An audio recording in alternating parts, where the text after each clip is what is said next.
welcome to this talk. My name is NICOLAS GRÉGOIRE, and I will discuss server-side browsing. What will I cover today? I will first give you some context. So which kind of target did I try to compromise? Vectors is a list of features we want to abuse. So we will look for features of complex website and we will abuse them. Targets, it's a list of destinations that we want to reach using your or SSRF attacks. Blacklists are the most common protections that we will encounter. So most of the time we will be able to bypass them. It's not so hard. Then I have a few real-life vulnerabilities. This research is not my professional, is not coming from my company. It's mainly free time. So I will cover only bugs coming from bug bounties because I don't have any NDA or something. Then a few tools. So some context. The goal is to identify features when we can provide a URL, and this URL is browsed by a third-party server. And in a perfect world, the response will be sent back to us. So we can reach a third-party server, and maybe, if we are lucky, we can have our content back. And so, blacklist and bypasses, of course. And given it's in a bug bounty scope, my personal goal is to make as much amount of money as possible. And if you report a SSRF attack as an outbound port scan, you are wasting your vulnerability. So I prefer to report a remote code execution or the compromise of a world cloud, because first, it's super sexy, I love it, and then it's more money. That's what I call creatively express my laziness. So if you were at my training this week, I'm lazy, and I think it's really useful to be lazy in this kind of job. So only a few bug bounty were covered, so Facebook, whatever. And I have very subjective criteria. So I want a sexy target like Facebook.com. I live in a small village. Everybody knows Facebook.com, so it's cool. I need a good security team because I want to have a nice level in front of me. I want fast reactions because there's less duplicates if they are reacting fast. And of course, more money is more money, it's always cool. Vectors. So vectors are features we want to find, and then we will probably be able to abuse them. So most of the time, most complex website, you can register as a developer, and then you have a website which is developers.yourtarget.com, and you have tools dedicated to developers. For example, Adobe provides the API Explorer, and you were able at some point to define yourself the endpoint that you want to reach. So it's a SSRF vector, of course. In the payment world, so everything from PayPal to online wallets for Bitcoin and whatever, use what is called IPN. IPN is instant payment notifications. It's also known as webhooks or callbacks or whatever. And the goal is you have an account on this website and you have your Bitcoin wallet stored here. It's probably not a good idea anyway. So you have your Bitcoin wallet, which is online, and when you have money sent to you, you are notified by a GET or POST request to your own website. So this is useful, and the developer interface most of the time allow you to debug your transaction. So see your request, see the response. That's exactly what we are looking for. And they are dealing with money, so it's cool. Third-party data sources. So, of course, if you are using Dropbox, you can upload content from a URL. So upload from a URL, technically, it can't happen, but it's a third-party server reaching a URL and importing the document in your, for example, Dropbox account. You can't, very often, you can't import RSS feeds and read them via a website. So this is reaching a third-party server, downloading a document, which is an XML document, and processing it. So the attack surface is very, very big. But this talk is not specific to XML, so we will not cover XML vulnerabilities. You have third-party authentication. So first, that's used everywhere. And second point, for most developers, it's a black box. I mean, they have no idea of what is happening during OAuth 2 workflow, for example. So you can find vulnerabilities there. Then you have every features which are needed by your target, which are the core business features. Google Translate can work on remote URL, and Prezi, so you can create your Prezi online, and then you can export them. And of course, if your Prezi include remote images, somebody has to access them in order to provide you a portable archive. So it's still a SSRF vector. This is very, new to me. Mixed content proxy. If your website is using HTTPS and you are, so your content is over SSL, and your users can create their own web page inside your website. And they can insert maybe images, and images are served over HTTP, and then you will have mixed content warnings in your browser. And your user will believe that something wrong is happening. So the solution is to have a mixed content proxy, and links to HTTP images are rewritten to HTTPS links.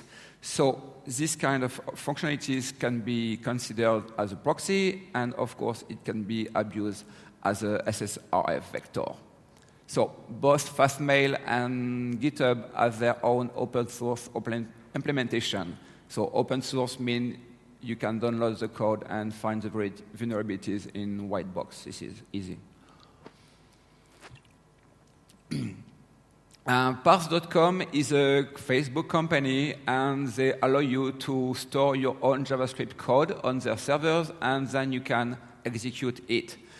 And so I know only two places where this is proposed, so Parse.com and YQL, which is a large application by Yahoo.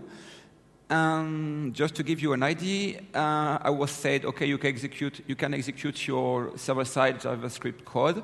My first idea was to develop a Node.js port scanner and to to run it from Facebook backends, so I can access the Facebook internal network. And it works. What else? Okay, targets. So we have vectors. We have find vulnerabilities. No, we have find features that we want to abuse. We want to abuse them in order to reach one specific destination. Which destination are interested? So we have the left part of the URL, which is a URL handler, and we have the right part, which could be an IP or a hostname. Let's focus on the left part. So if file is available, of course, you should go for file. It's easy. You just access etc password, or you access a configuration file, including clear text password, PGP key, whatever. From time to time, you can reach file from HTTP via redirects, but it's very uncommon. I think most of the libraries are patched. A little Java trick. So if you are under Java, you can use proc and ... to reach the configuration directory of your target in blind mode without any prior information on whatever. So if the target is using, for example, Ruby on Rails, you can, in one hit, steal the configuration file, and you absolutely don't know where it's stored on the file system, but using proc cw d ... you will be here. You don't know where it is, but you will be here.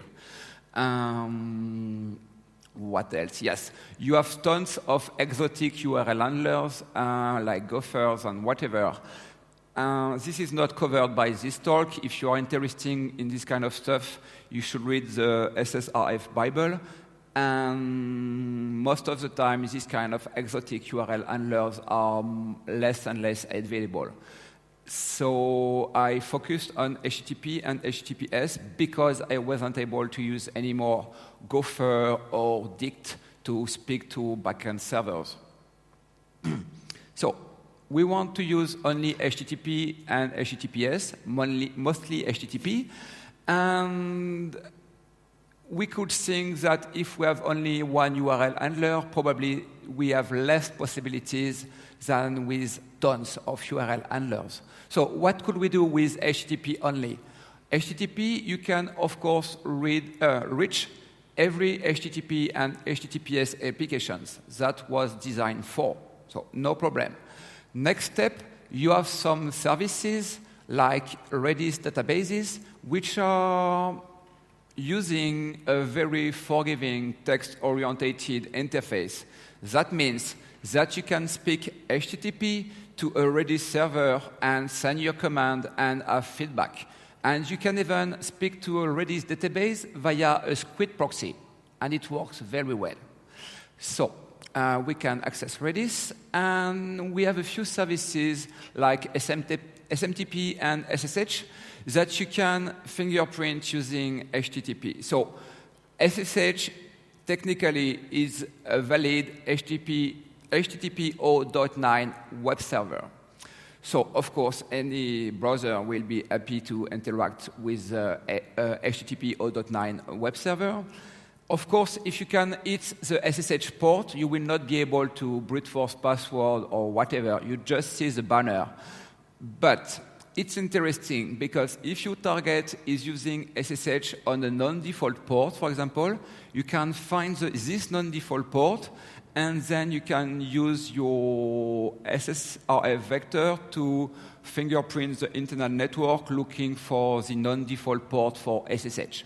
So it's not useful for compromising, but it's useful for finding new targets inside the internal network.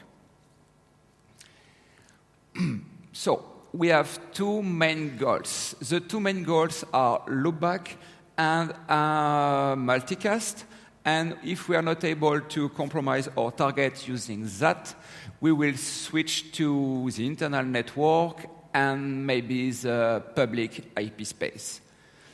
I said at the very beginning, I don't want to report outbound port scan. So my public IP space tricks are not outbound port scan. It's, in my opinion, better than that. So loopback. Loopback is super. Loopback is always here, whatever your operating system, whatever, IPv4, IPv6, Linux, SEO, Windows, it's everywhere.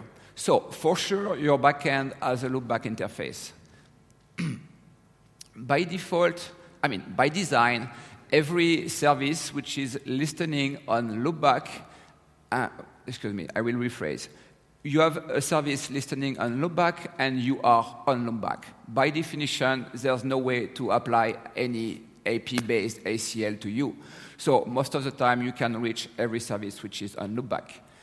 And what can we find on loopback? You can find a lot of monitoring software. Yahoo has a custom Wymon web service running on loopback of most of their servers. You can find some monitoring solution like Monit. You can find some cloud orchestration layer, which is a new buzzword, like Console. You are on the backend, so of course the application should access data. So you have databases, SQL databases, NoSQL databases, XML databases, and everything in between. So you can probably access a lot of content.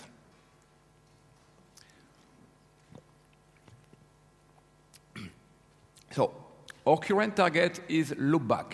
So most of the time, I believe that loopback was loopback of the backend server. And it's not always true, because sometimes loopback can be the loopback interface of the outbound HTTP proxy. Okay? Do you agree with that? Your backend server is configured to have a proxy, and of course, if you ask the loopback address, it will be resolved by the proxy, so it's the loopback interface of the proxy itself. This is interesting. It's interesting because maybe that this outbound proxy is shared. And if it's shared, then we need to wonder with who, and then you need to wonder if you are still in the scope of your bug bounty. So I have an example with Coinbase, which is an online wallet for Bitcoins, and Proximo, which is a paid shared outbound proxy. So my target was my target was Coinbase, and I ended up compromising Proximo. I mean, without knowing it, I was just eating loopback, and I believe that loopback on Coinbase.com was in Coinbase infrastructure, and no, I was eating somebody else, totally unrelated. Yes. Sometimes you have large applications, and you can find several SSRF vectors in one application. So you scan loopback using different vectors, and you have different results. This is not comfortable because you really want to understand what is going on. So you have two common causes. The first one is that only some features are proxied. So some of your traffic is going through a proxy, and some of your traffic is going through nothing, directly to the internet. Or if you have that's for large websites. Depending on which feature you want to access, you may be routed to different backends. You have one farm dedicated to feature A and one farm dedicated to feature B. If you are crunching big numbers, that may happen. You can be routed to different data centers depending on exactly what you ask. So that was loopback. Loopback is always here. Then we have multicast. Multicast is not always here, but if your target is running EC2 or OpenStack, so it's a VM stored by hosted by one of these technology, then you have a metadata server listening on this multicast IP. So the same IP is used by EC2 and OpenStack. This is cool for attackers because we don't have to fingerprint the technology first. We just hit this IP. On this metadata server, we have a few interesting targets. The first one is only read-only technical information, but you can access the internal IP, the public IP, the MAC address, the host name, internal and external. So you will not be able to get a root shell with that, but you will be able to understand what's your context, and maybe it will be very, very useful later. So this is just reading technical information. If you use autoscaling, so autoscaling is the fact that a VM can be started from nothing, and then so the VM starts, the OS is already installed, then you install all your source code, accounts, etc., and then the VM is ready to work and can automatically integrate your cloud setup. So this is autoscaling. If you use autoscaling, of course, you need to give to the VM some information or where to find the source code, where to find whatever they need. So this is in the user data script. So if you can access this script, most of the time you have access to everything needed by a real server. So you are done. What else? Yes, depending on your context, you may find some AWS credentials stored on the metadata server. So just steal the credential, create your own VM, include the VM in the data center of your target, and you are done. You can sniff, you can man in the middle. You have plenty of opportunities.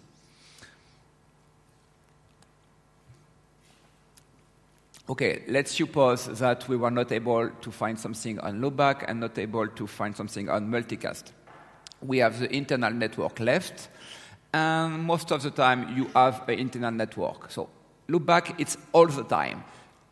Internal network, it's most of the time. You can find some setups where you don't have any internal network. It's just random servers listening on the internet and communicating over the internet.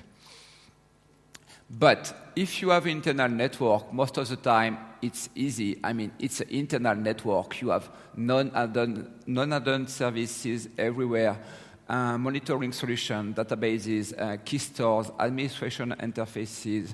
Why not the debug interface of your router? I mean, everything is possible. Yes, your problem is that you need the IP range used by your target. If the network is 10.0.0/8, you can't really scan something that large using SSRF, because probably that you have a rate limitation or something, and you will not be able to scan plenty of IP addresses. So you need information link. And information link, it's easy. You go to groups.google.com or something similar. You search, for example, the name of your target and error messages, and you will find a system administrator saying, okay, I'm running on this subnet, I'm trying this software, and oh, that's all. I have your subnet, and I know what I should scan on your internal network. So this is very convenient. And yes, once again, you are not sure that the internal network is in scope of your bug bounty. I have a crazy story with GitHub. I can scan an internal network using a vulnerability in Camo, so the GitHub mixed content proxy, but I don't know where I am. I mean, I ask GitHub, I ask their CDN provider, and nobody knows. So we are following the links and trying to find which Tomcat, I mean, who is the owner of this Tomcat server that I can reach through this vulnerability. And we don't know. I mean, it's so complex, nobody knows. And of course, I'm probably not in scope of a bug bounty, so I can't do the analysis by myself. I'm just sending emails and, or maybe you should have a look somewhere. I mean, it's not my job. Yes. So, final trick. Oops. Sorry, mister. So, nothing works, okay? It's super robust. But sometimes you have some ACL which are applied to internet traffic, and you have ACL which are applied to internet traffic. And it's not very uncommon to have not the same config, because some of the users are on the internet, they are probably bad guys, and some of them are in the internet network, so they are probably trusted. So this is the first condition. And second condition, you should have, you are looking for private services listening on public IP addresses. And then, given that you are inside, you will be able to reach this private service on a public IP because of this ACL mismatch. So it's not so uncommon. For example, NOC, Network Operations Center, .parse.com has a public IP, but if you are inside the parse network, you can use the parse proxy to reach a Go debugger, which is listening on a public server. Of course, from the internet, you can't. You have a firewall, and only port 80 or 443 are open. But if you are inside, you can debug via HTTP proxy, some Go program running somewhere on the NOC. I mean, if you can compromise the NOC, it's probably super interesting. Okay. So we have found some features we want to abuse. And we have a list of targets. So the only thing between us and our targets are blacklists. So let's do it. We will focus on loopback and multicast. We will keep that simple. So you have 2 IP that you want to block. Is it easy? No. No. I mean, if it's easy, probably I will not give a talk because I will not find any vulnerability. So this is really dumb. We hide the private IP behind a public name. It never works in real life. I mean, but you should try, but it never works. If you don't have your, nicop.net is my own personal domain. If you don't have your own domain, you can use xip.io, which is a free wildcard DNS service. So you just put your ip.xip.io and it works. Or you can use some encoding, so you can base 36 something. So you can hide your IP. And you can add some text on the left. So if you have both a blacklist and a whitelist, maybe you can do something with www.owas.org, then your IP in an encoded way, then xip.io. Okay? But, okay, thanks. Okay, I have 15 minutes left, so yes. So this is a dynamic redirection endpoint. So you give your URL handler the IP you want to reach and the port, and it will be you will be redirected automatically. Redirects really work in real life, so you can bypass blacklist just by using redirects. It's so easy, and it works on Yahoo and Stripe, for example. If you want to do more complex stuff, then maybe you should look for more than status code 302. So 307 can be used to redirect from post to post, so it could be super useful from time to time. You may want to find some error messages in order to fingerprint the underlying library, and this is not so important. Yes. Okay. Dotted decimal. So this kind of IP addresses, this is the most common representation we have for IP addresses. I mean, that's what we use daily.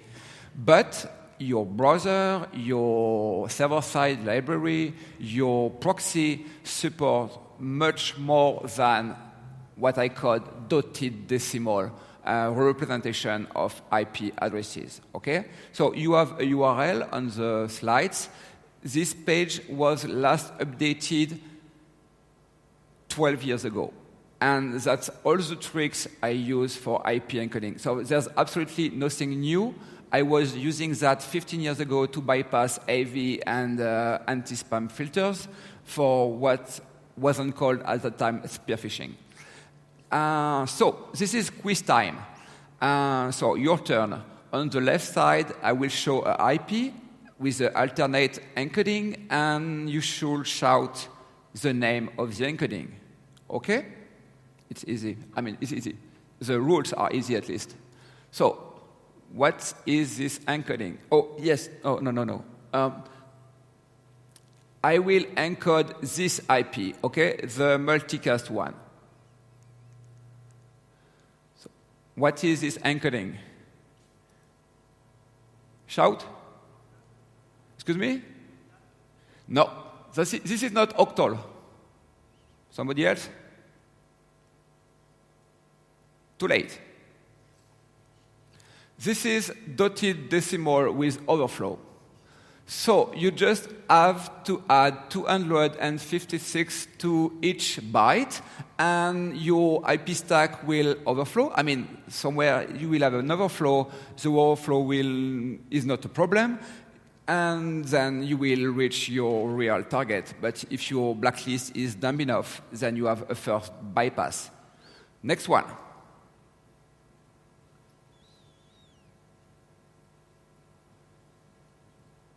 It's always the same IP. What?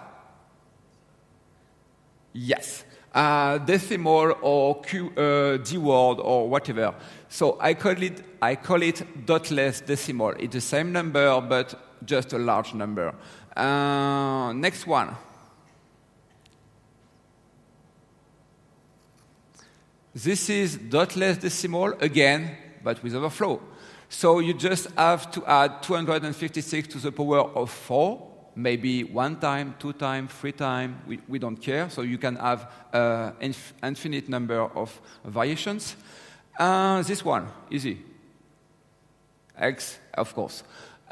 This is dotted X, because, of course, we have dotless X. Yes, and of course we have dotless X with overflow, because you can mix. And this one is octal. Yes, this is dotted octal. Octal is cool because it really looks like a normal IP. You just have one leading 0, and it will break the part. I mean, it will be a different parsing because of the leading 0. And then we have this one. It just dotted octal with padding, so you can have more than 1 0. Okay? That's the basic tricks, because you can do much better. You can mix them. Okay, so this is decimal with overflow. This is decimal without overflow. This is X, and this is octal. Yes, I'm right. Okay, so you can mix. Then you can convert maybe only parts. So this is octal, this is X, and this is dotless decimal, but only 2 bytes wide, because why not? I mean, so, and this is okay for your IP stack. I mean, it's hard only for humans. You can boot your computer right now. You can do ping space O, for example, and it will work. And this is your loopback interface. And I mean, it works. What else? IPv6. So you just have to add a few characters, and it's an IPv6 address. Yes, the previous tricks work everywhere, whatever the IP is. But for loopback, we have more tricks, because loopback is so special. So loopback is a /8, okay? So you can use 127 4 times. You can use 0000. And most of the time, this is the only bypass as I have, because everybody forget about this one. The only restriction is that you will be able to reach only services which binds any interface. If you explicitly bind one interface, you can't use 0000. And of course, the decimal representation of 0000 is O, one single character. You have some IPv6 representation of specific IPv4 addresses for loopback. So,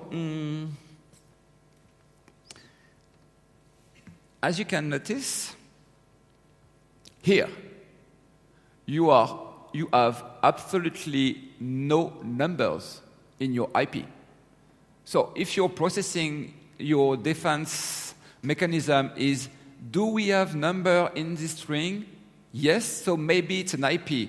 Then you are fucked. It's too late. There's no numbers. There's square bracket, colon, colon, square bracket. That's all. And this is your loopback interface. Yes, race condition on DNS, what is called DNS rebinding. So the backends, there's a lot of text, just listen to me.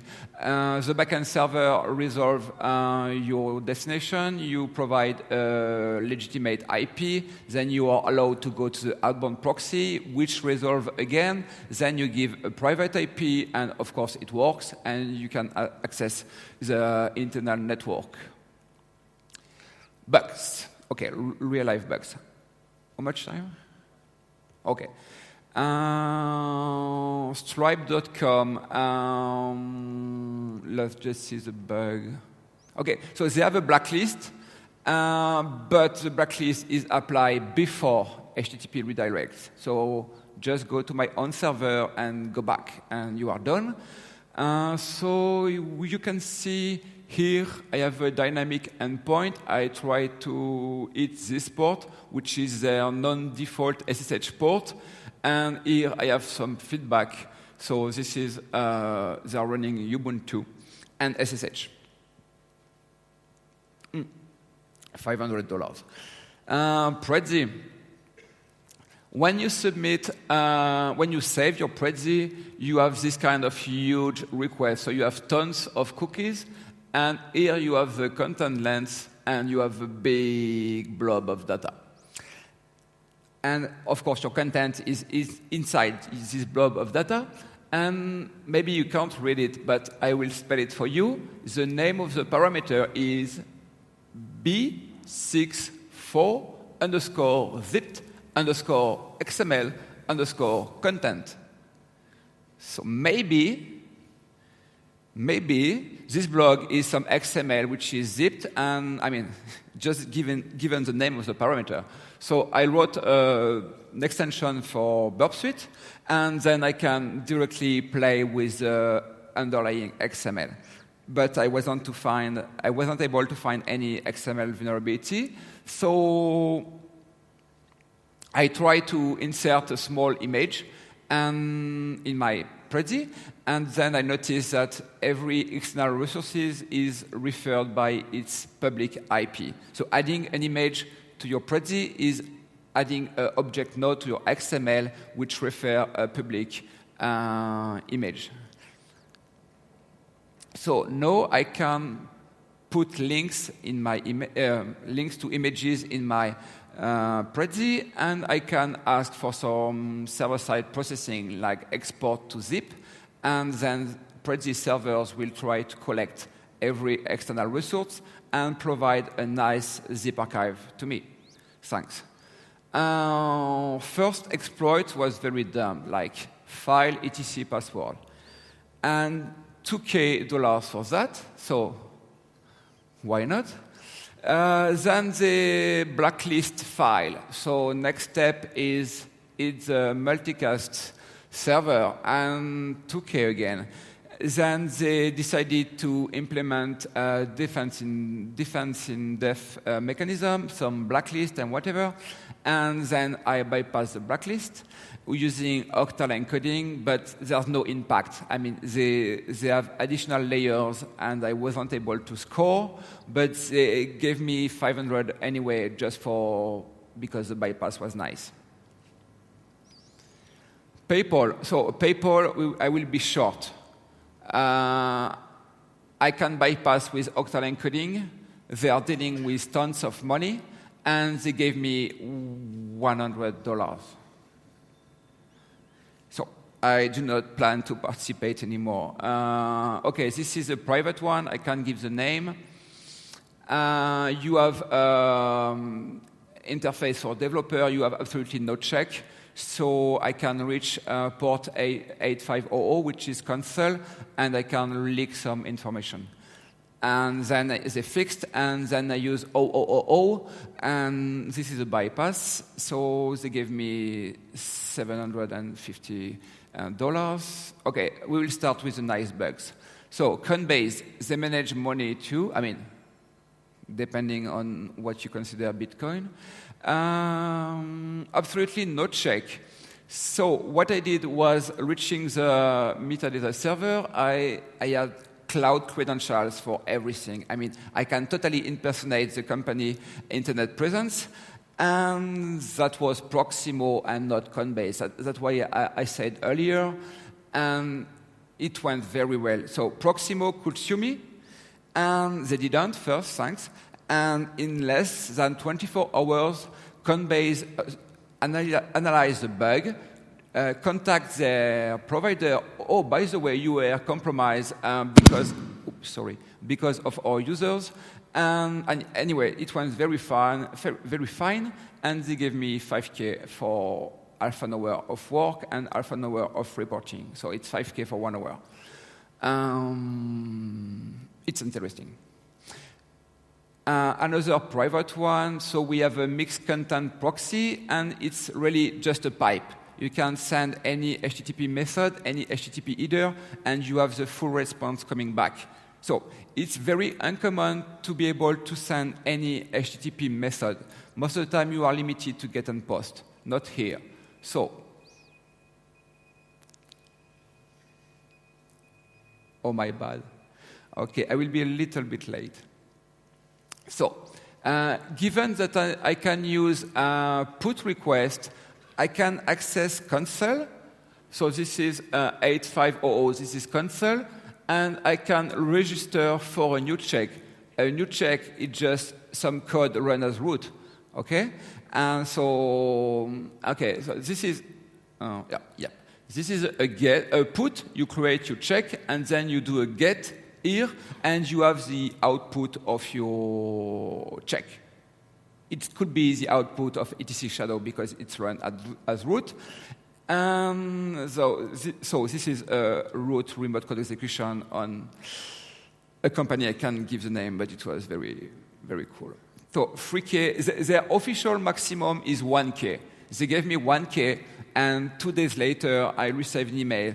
Oh, we had a lot of internal discussions about your bug. So this is really what I don't want to receive as emails. And the next paragraph was, and we decided to give you 3K. OK, no problem. Maybe you need more time and more discussion because...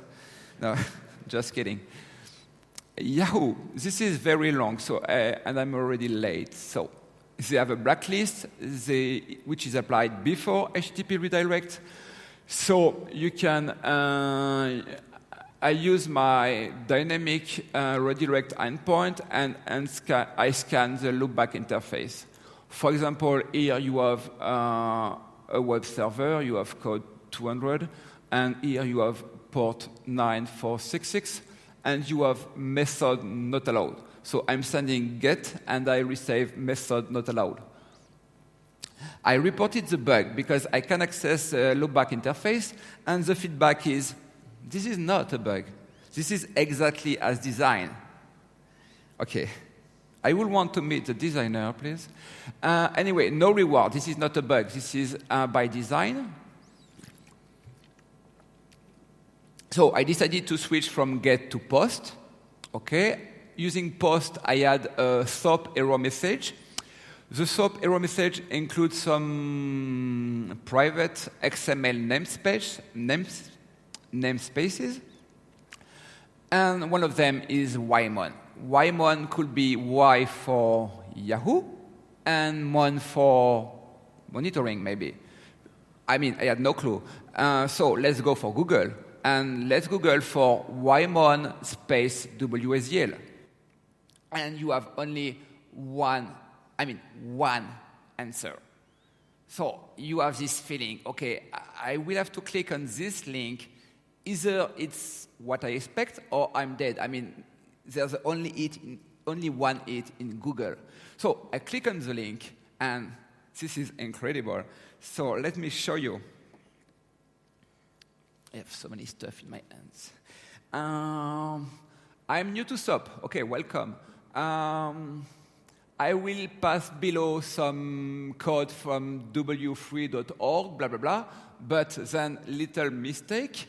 He pasted internal ymon.wsdl running on port 9466 in an internal Yahoo server.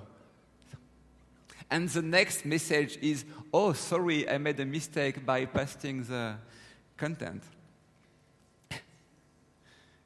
So, of course, I download the WSDL.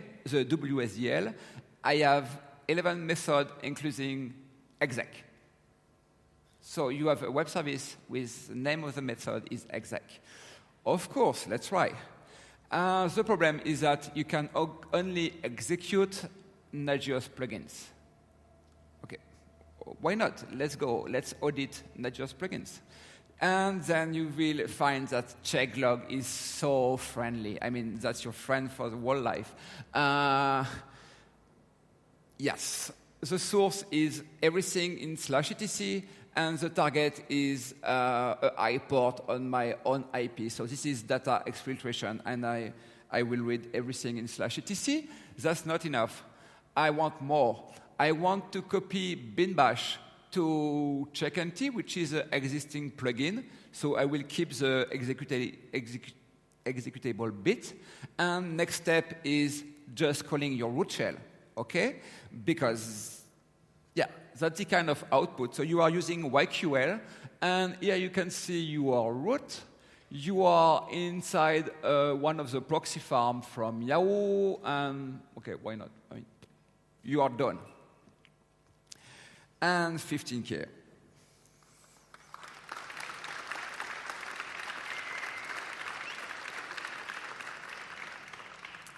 Then I have bypasses and more bypasses and more bypasses. And this is the last bug. So Parse is a Facebook company, and I saw this press release. Developers can be server-free from beginning to end. I don't know what that means. No, yes, I know. What that means is that developers can still write JavaScript, but execute it server-side. So they believe it's not server-side because it's still JavaScript. Maybe they have dumb developers, I don't know. So, yes. You can go from the internet, but through some proxies. You have some filtered, but they forgot to filter loopback. I mean, that was a mistake. They are doing well, but they did this mistake. So, for loopback, I wrote a proxy in Node.js so I can browse the internal network of Facebook using the proxies. And I found the Redis database on noc.parse.com. And as I said previously, you can fully interact with Redis using HTTP. So, I mean, I have screenshots. So, this is my proxy. So this is my Node.js application. That's my own domain on parse.com. This is the feature, and then you provide a URL, and then the content is just displayed. It's like a browser. So this is Monit. And as you can see, I mean, I have the wall page, I have buttons, I can stop internal services from parse.com remotely. This is me interacting with the Redis database on noc.parse.com. So I have some HTTP headers, which are not valid, but it's not a problem. And then I can start fully interact with Redis. So I'm using the binary protocol over HTTP. And here I'm just asking, what's your version number? OK, this is a larger screenshot. I found a ton of private services listening on public addresses, but I wasn't to find a remote code execution. And I was thinking, if I spend more time on this bug, maybe I will have a duplicate. It would be a shame. So I will report, and I will hope that the Facebook team understands really the impact. And they gave me 20K.